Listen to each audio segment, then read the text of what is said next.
Sky Anakit C. Magno.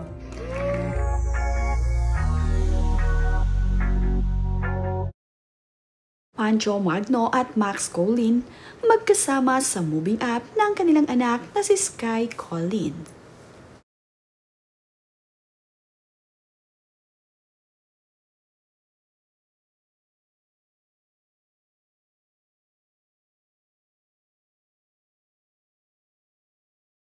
Muli ngang nagkasama itong sina Pancho Magno at itong si Max Collin sa moving up ng kanilang nag-iisang anak. Makikita naman nga na sobrang excited ng kanilang anak na si Sky nang ito ay tawagin.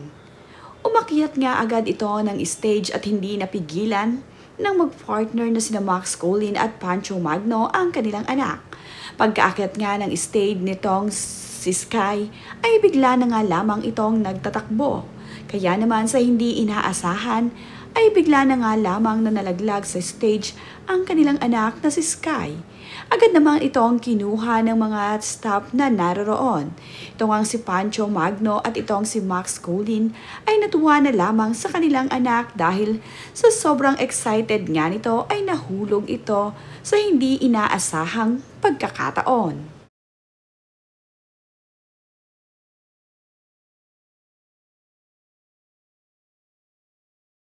Okay naman nga itong si Sky kahit na ito ay nalaglag, ay napaka-active pa rin. Pagkaabot nga ng diploma dito kay Sky, ay naka-smile pa ito ng kunan sa camera.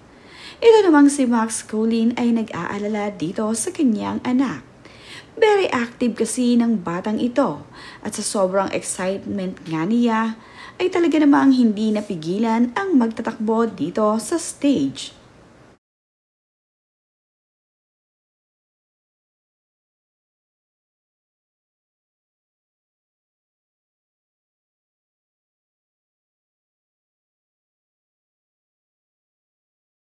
Kapag nga mayroong espesyal na okasyon dito sa kanilang anak, ay itong si Pancho Magno at itong si Max Collin ay nagsasama.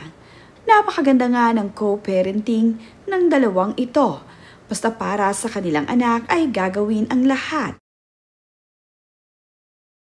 Gaya na nga lamang ng moving up ngayon ng kanilang anak, ay masayang magkasama itong si Max Collin at Pancho Magno. Sa mga ganitong pagkakataon ay hindi nila pinapalagpas ang mga ganito at talaga namang ipinapakita nila sa kanilang anak na talaga namang supportive sila dito para sa kanya.